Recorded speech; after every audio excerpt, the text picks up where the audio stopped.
Hello, everyone, and welcome to the Best of the West, the place for all things LEC and LCS. I'm your host, Shadows. I'm wearing a Team Liquid jersey to let you know where my bias is going to be for this show, because this is the first episode, and it is going to be LCS focused. And I'm also going to apologize for one sounding sick as a dog, because that is my current state, and the horrible lighting. I am an idiot and decide to leave everything to the last minute, so I'm actually recording this Friday night. It's almost Saturday, but I knew I needed to get this up before LEC started, so yeah. Without further ado, I guess we should just get into it. So we're going to start with LCS first before we get into LEC, but we need to start about something else before we talk about roster changes, which is best of threes. Let's go. Insert Moist Critical gif here. I am really excited for best of threes. I'm not even sure if I have words to describe how good this change is. I felt like they should have implemented in spring, because this is the perfect time to do that since we're down to 8 teams. So yeah, I'm really excited, but there is one caveat that we need to talk about, which is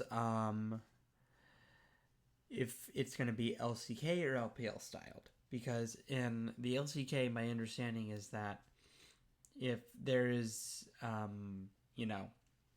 head-to-head tie, or even if there isn't, there is a tiebreaker. If the head-to-head is 2-0 between, let's say 5 and 6 or 7 and 8 or 6 and 7, because it would be 6 and 7. 7 and 8 doesn't really matter per se, because they're both out of playoffs in LCK system. My understanding is there would be a tiebreaker. Now we're doing single round robin, so that doesn't matter. The head-to-head would either be 0-1 or 1-0, but I really hope it's LPL style. And what I mean by that is it's a point-based system. So in LPL, you can, when you win a match, it can be +1 or +2. The only difference is how many games there are. So if it went to the full distance of 3 games, it means you won 2-1, so you only get 1 point for that series. But if it was a 2-0, you get 2 points. And it's the inverse for losing. If you take 1 game off of them and you lose 1-2, you only lose 1 point versus 2. I really hope that factors in. Mark wasn't super clear about that in the video, unless I missed something and I'm being an idiot. If I did miss something important like that, please let me know below in the comments. But I just really hope it's actually points based. So yeah, I just think that would be a better system. But either way, I'm super excited. I think this is going to be a huge thing for some teams. For example, 100 Thieves and Immortals. I actually think Immortals might actually perform above expectations. Maybe that's me buying into the Scrimbucks, which is something that everyone falls into. Scrimbucks is basically like the Dogecoin of esports, in my opinion, because there have been so many Scrim rumors, this team is dominating, they're the best, and then they get on stage and it's like, oh, this is nothing like Scrims, or nothing like we've heard from other insiders in the scene. So, yeah, and I think it's gonna be it could be a boon for Immortals. But I don't think it's gonna be good for, say, 100 Thieves. I think they are very much a best of 1 team, and we saw that when they got into playoffs in 2nd or 3rd place, and they absolutely just bombed out of playoffs. They were just a best of 1 team. Now, they might have a little more experience and might be able to perform in some best of 3s, but I think in other teams that are more experienced, it's going to show that they are a best of 1 team, but I could, of course, be wrong about that. So I just think that's something we should keep in mind, is that some teams that we saw perform in one way in spring could be very different. It could be very different for, say, Shopify Rebellion too. Um, and it could be completely different for other rosters, but that's a perfect segue because a lot of these rosters are not the same. Uh, so we're going to start with the obvious one, which is Dignitas. Oh my god, they have the off-season dream team, um, as some people are calling it, but I would like to call it a diet super team because this is like Super Team Zero, Diet Super Team, whatever you want to say, whatever that variation is. Super Team Max, because I know Pepsi Max is like only 10 calories or something. You get the gist of what I'm trying to say. So their full roster is Licorice, Spica, Jensen, Sven, and Isles. And it feels like a Diet Super Team because it feels like this could be something that pairs well, but it could also be like you just have so many veterans. I think something that is important to keep in mind is that a lot of these players have been in Cloud9. Jensen and Licorice is going to go over super well. Jensen and Sven could be really good carries matching. I think it's a little tricky there because when Sven came into the LCS, he did not start on C9, and he was on C9 with Jensen, but that's when he was a support. So that's something really important we definitely should keep in mind, is how will they pair together as carries. And then also there's Spica, who is the sore thumb, the odd one out, because Isles was also part of C9. He was part of the academy roster. He even worked with Sven. Sven mentioned that in his Welcome Sven video to Dignitas. Check it out if you haven't.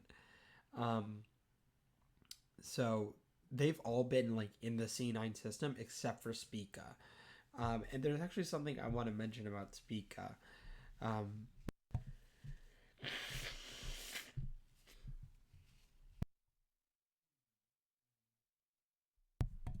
Excuse me.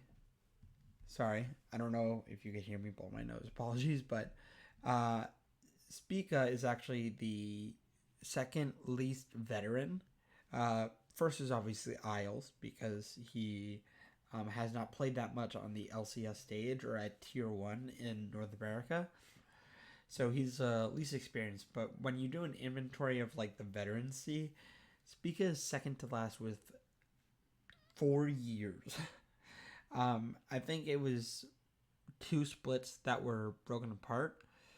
So it wasn't like 4 straight years, but I think it was 3.5 years, and then there was 1 split in 2020 when I looked on his Leaguepedia. So it's about 3.5 or 4 years. I'm actually really interested to see how this goes, though. I think Spica Jensen could be a really good duo. And we're going to get to that when I bring up FlyQuest, because, I thought them dropping Jensen instead of Inspired was weird. I would have thought, I feel like Spica would be so much better for this team. But, either way, I think Spica could be a jungler that pairs well with Jensen. So after Spica, in his 4 years, we have Licorice with 8 years, and then we have Sven and Jensen, which are tied for a decade. Now, again, like I said, they were on the same team. So hopefully they'll see the game in a similar way, but I'm not sure about that because Sven might see the game differently when he's playing support than he does as an ADC. And it was a very heavy double range meta. He was playing a lot of enchanters and a lot of ADCs, like with Ashe or the Heimerdinger. Not just enchanters, but enchanters / double ranged. So we'll have to see how that works out. And then also, if Spica, when it comes to Spica Jensen, I wonder if he's going to take a back seat in terms of shot calling, because he has never played with these players, and it looks like a rookie compared to Licorice, Jensen and Sven. So he might be like, you know what, maybe I shouldn't do so much shot calling. Maybe I'll shot call for like the first 10 or 15 minutes. And then I'll, you know, pass the buck. Um, and like I said, Licorice is the least unknown because he's played with both Jensen and Sven. I almost said Jen and Svensson. That would be funny. That is also a good name. It's Svensson. That can be like their, I don't know, carry name? I don't know what I'm saying. Either way, let's move on to C9 because C9 also has a lot of changes and some pretty hype ones. And I think they are two completely polar opposite changes, and I'll get to why. Um, so they obviously have Fudge moving to substitute, and they have Thanatos coming in from DK Challengers, which finished, I believe, second in spring. And then they are also bringing back Reaper. And I think these are two completely different changes because I think Thanatos will do almost nothing. And I think Reaper will be a huge change. I remember watching a clip from Double Lift talking about this where he was saying Reaper is really good at getting all these players on the same page, or he's really good at having a team play together. And he's worked with Reaper, so he knows what he's talking about for sure. And I think that's really important because I do feel like that was something that was missing. That this team needs to be centered around mid jungle. And you might say, oh, but mid jungle is already the important dude. Like, no, these two need to be the carries. Like, the team needs to rally around Blabber and JoJo. I could gush about these players literally all day. Like, I do think that at the end of their careers, these will be the two GOATs. I think JoJo will be up there with Jensen and Bjergsen, probably surpassing Bjergsen and maybe even Jensen too. I think Blabber will be the best we've seen once he's retired in terms of, you know, jungle talent in NA, or at least established ones. So we're including like Sven Skjern and Santorin. I still think he's going to be the best that we've had in the LCS. So, yeah, and that's just my opinion, but I do think it needs to be very much centered around them, and they need to be the two main shot callers. So I think if Blabber and or JoJo are the ones doing all the shot calling, and Reaper rallies the team around this idea that, like, these are the ones calling the shots, these are the guys who are going to tell us where we need to be or what kind of play we're making, that is really important. And then I think the reason why Thanatos does nothing is because I don't think there was really necessarily a problem in top lane per se. I know a lot of the community trashes on Fudge for how he plays internationally, and I think that is totally fair because he looks awful. But say what you will about his international performance, domestically he's great. Domestically he's been consistently like top 2, top 3 since he's been the starter on C9.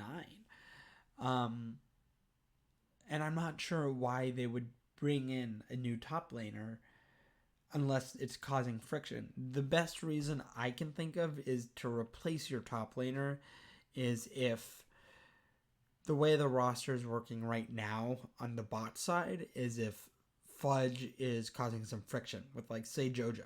Like, maybe JoJo and Berserker don't see the game the same way, and Fudge is like, oh, I'm in with Berserker on this. Or he disagrees a lot with JoJo's shot calling. That would be fair. Of course, we can't see behind the scenes, so we don't know what that's like. But I haven't heard anything like that.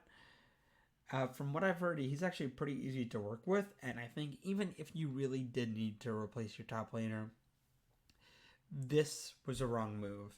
This was something I wrote down, that it's extremely, extremely disappointing that this is what C9 did by importing a top laner. Because either way, even if Fudge is causing all these problems. The better choice would have been Surti. Surti literally hit rank 1 on the server, like, recently, and he was doing amazing on FlyQuest Challengers. And C9, like, used to be a talent developer. Like, they were the ones who passed up Licorice for Fudge. They were the ones who passed up Svenskarn for Blabber. They were the ones who developed awesome talent. And now I feel like they might be part of the problem, because this might not be someone who stays in the LCS. He might be here for 3 splits, maybe 5 splits, but I'm not sure. So, yeah. But speaking of bringing in a Korean, they upgraded on the side of FlyQuest. In FlyQuest, they brought up their challengers mid laner, Quad, and Quad will be taking Jensen's place. Now, like I said earlier, I wish they had kind of removed Inspired because, he is a little bit toxic in the way he talks about things, but, hopefully this edition is good for FlyQuest. I think it brings into question some things because you have another inexperienced component.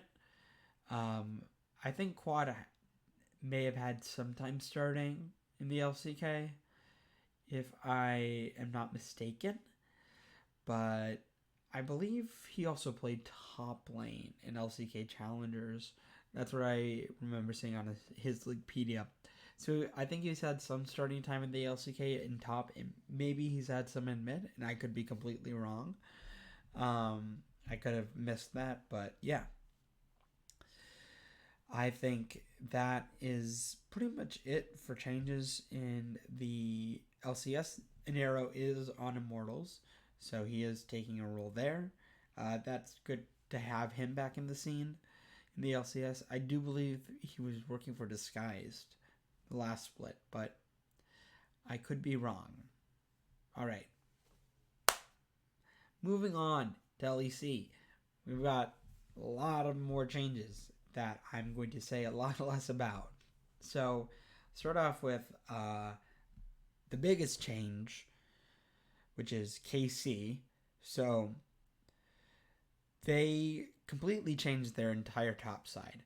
They have Kana in the top lane, which is huge. They have Closer in the jungle, and then they have Vladdy in the middle lane.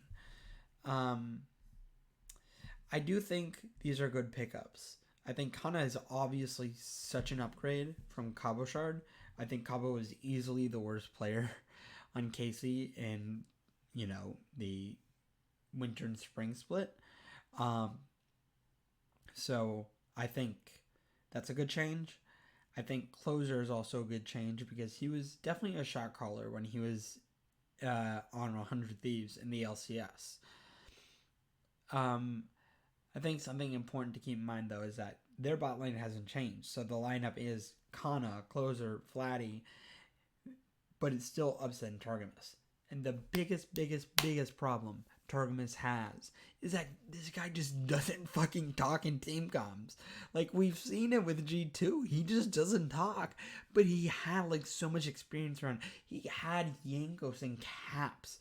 Like, the cream of the crop in terms of veterancy of the LEC. Like, these guys are just so experienced. They have so much experience on the international stage. Jankos isn't going to shut up. Jankos can do all the shot calling. It can be those two. Like, Targamas doesn't need to talk on that team. So he was thriving there.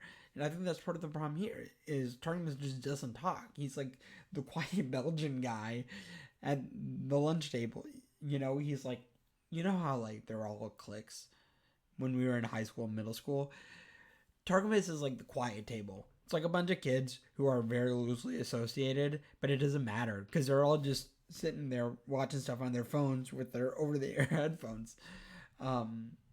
He doesn't talk, and it's been such a huge problem. So he will need to be really vocal, and I think he'll need to pick it up even more than when he was in the LCS. Because that is, again, Targa's biggest problem. I think he has had some in plays for sure, but I think if he actually communicates and is saying like go, if he was doing that when he made these plays, the team would realize, like, oh, we weren't on the same page.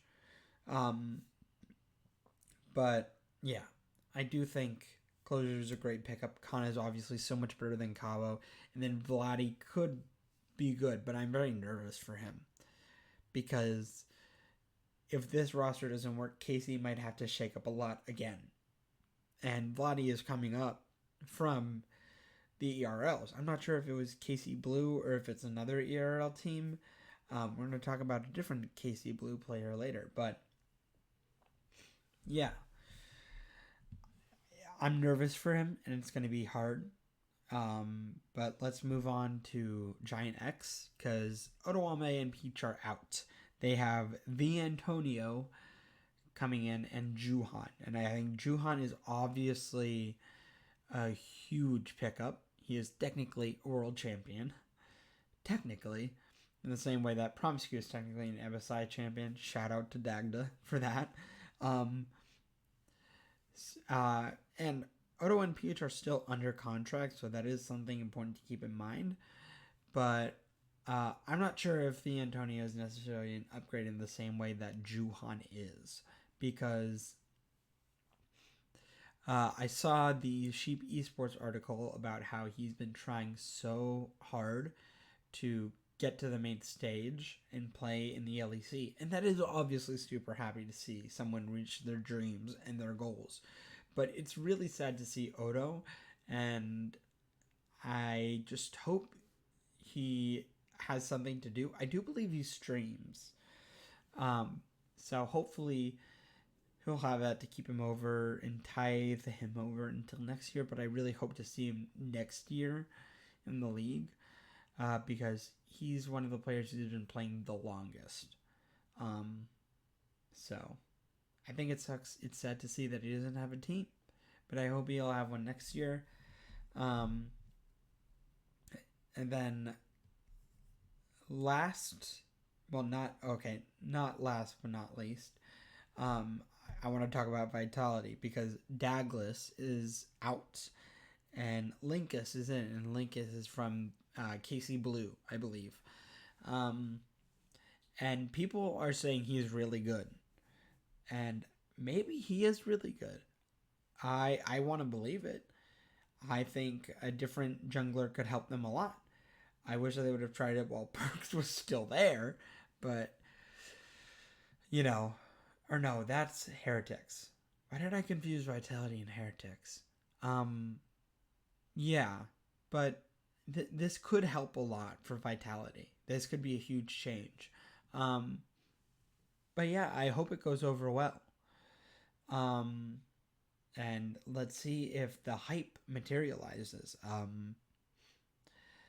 Speaking of hype, we do have some hype LCK challengers prospects coming in for SK, and that's our actual last but not least. So DOS and Exakick are out, and they're bringing in Rahel and HH for their new bot lane.